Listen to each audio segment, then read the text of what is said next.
Bismillahirrahmanirrahim. Allahumma salli ala Sayyidina Muhammad wa ala ali Sayyidina Muhammad. Daripada Sayyidina Anas bin Malik radhiyallahu anhu katanya, Rasulullah sallallahu alaihi wasallam bersabda, adalah Rasulullah sallallahu alaihi wasallam apabila memasuki tandas, baginda membaca doa, Allahumma inni a'udzubika min khubsi wal khaba'is, yang bermaksud, ya Allah, aku berlindung denganmu dari syaitan jantan dan betina. Hadis riwayat Bukhari. Adapun sebab disunatkan berdoa memohon perlindungan dari syaitan ketika masuk ke dalam tandas ialah dari kerana syaitan suka duduk pada tempat yang ada najis dan tempat terbuka aurat. Dalam hadis yang lain, Rasulullah sallallahu alaihi wasallam bersabda yang artinya, sungguhnya tandas ini dihadiri oleh syaitan. Maka bila seorang kamu memasukinya, bacalah, aku berlindung dengan Allah dari syaitan. Hadis Abu Daud. Dan hendaklah dibaca di luar tandas sebelum masuk ke dalam tandas. Masuk dengan kaki yang kiri dahulu. Sayyidatina Aisyah radhiyallahu anha meriwayatkan dalam sebuah hadis, artinya adalah Nabi sallallahu alaihi wasallam menyukai sebelah kanan ketika memakai kasut, menyikat rambut, bersuci dan semua perkara-perkara yang baik. Hadis Muslim. Begitu juga disunatkan mendahului kaki kiri jika pergi ke tempat yang tidak baik, seperti tempat orang berbuat maksiat atau pejabat orang yang zalim.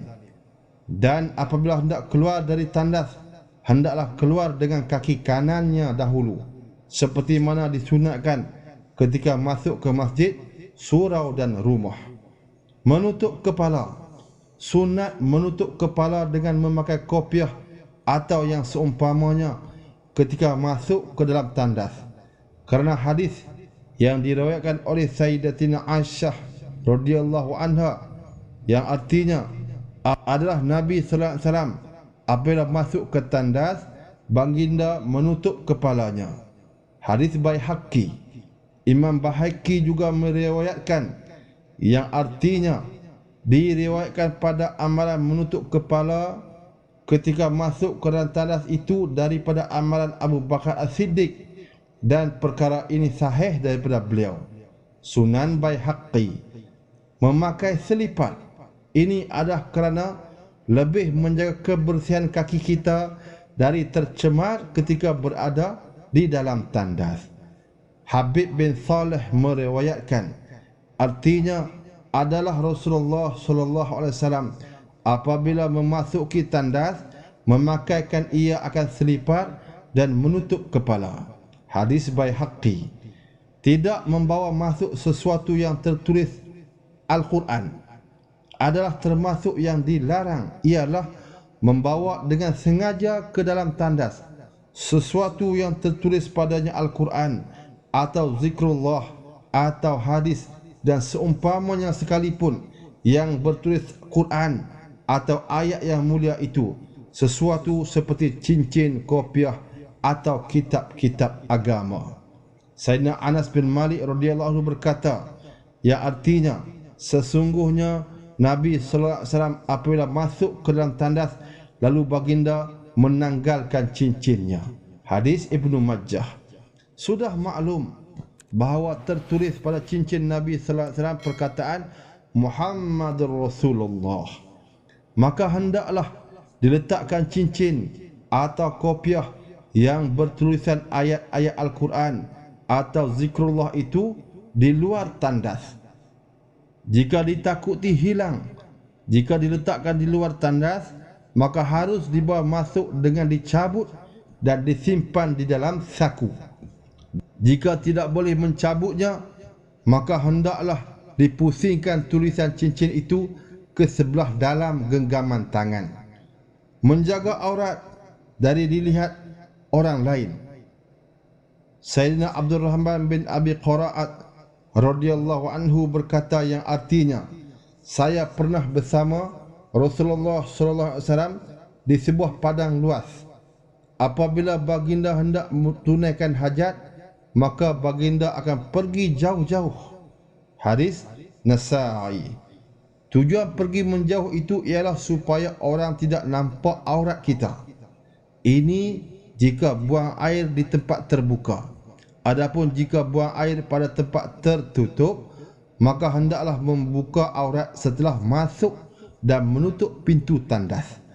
Sesetengah orang-orang yang bodoh, mereka membuka aurat di luar tandas sehingga dilihat aurat mereka, dan setengah lagi awal-awal sudah menyelak kain sehingga nampak aurat dan kemaluan ketika berjalan menuju tandas, padahal tandas masih jauh.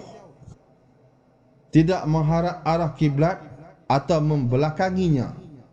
Telah bersabda Rasulullah sallallahu alaihi wasallam yang artinya, apabila kamu semua pergi ke suatu tempat untuk buang air, maka janganlah kamu semua menghadap kiblat atau membelakanginya, dan tetapi jadikanlah tidak menghalang arah kiblat atau membelakanginya. Hadis Bukhari. Larangan menghadap kiblat atau membelakanginya ialah jika buang air di tempat terbuka seperti padang dan seumpamanya. Adapun pada tempat tertutup seperti dalam tandas, maka tidaklah mengapa menghadap kiblat kerana ada dinding antaranya dan kiblat. Tidak bercakap ketika buang air. Sayyidina Abdullah bin Umar radhiyallahu anhuma meriwayatkan yang artinya, sesungguhnya seorang lelaki lalu ketika Rasulullah sallallahu alaihi wasallam sedang membuang air, maka dia pun mengucapkan salam. Maka Rasulullah sallallahu alaihi wasallam tidak menjawab salamnya itu. Hadis Muslim dan Abu Daud. Sayyidina Jabir radhiyallahu anhu meriwayatkan bahawasanya Rasulullah sallallahu alaihi wasallam bersabda yang artinya, apabila dua orang sedang buang air, maka hendaklah masing-masing berlindung dari pandangan temannya itu dan tidak berbual-bual, maka sungguhnya Allah murka atas perbuatan itu. Hadis Ahmad. Termasuk berbual yang dilarang ialah berbual menggunakan telefon bimbit yang banyaknya di zaman ini, ataupun bernyanyi, dan terlebih makruh lagi ialah makan minum dalam tandas. Berdoa ketika keluar tandas hendaklah dibaca di luar tandas. Akan doa yang diriwayatkan oleh Imam Tirmizi dan Imam Ahmad ini, ghufranaka, yang artinya aku meminta keampunanmu ya Allah. Dan membaca pula akan doa riwayat Imam Bukhari, alhamdulillahilladzi azhaba anni adza wa afani. Segala pujian itu bagi Allah yang telah membersihkan diriku dari kotoran dan telah membaikkan daku. Ramai yang terlupa bahawasanya buang air besar dan air kecil adalah satu nikmat yang sangat besar, lalu tidak mengucapkan syukur dan berdoa apabila keluar dari tandas. Para sahabat Al-Hidayah yang dirahmati Allah Ta'ala sekalian, marilah sama-sama kita berusaha agar setiap sunnah Rasulullah sallallahu alaihi wasallam itu dapat kita amal dan hidupkan. Kita beramal dan kita usaha untuk sahabat-sahabat kita, sanak saudara kita, semua kenalan kita pun datang kepada amalkan sunnah Rasulullah sallallahu alaihi wasallam. Karena inilah satu-satunya wasilah, asbab sabit untuk kita selamat dalam semua keadaan, bermanfaat di semua tempat. Mafhum satu hadis Rasulullah sallallahu alaihi wasallam, satu sunnah Nabi dihidupkan, Allah Ta'ala akan kurniakan kepada mereka yang menghidupkan sunnah itu ganjaran pahala 100 pahala mati syahid. Allahu Akbar. Marilah sahabat-sahabat sekalian, kita berniat berazam untuk usahakan perkara ini. Semoga Allah SWT makbulkan segala hajat keinginan kita dan memberi keberkatan dalam setiap amalan perbuatan kita di dunia ini, dan kembali kita kepada Allah Ta'ala nanti dalam keadaan keredaan Allah Subhanahu wa taala.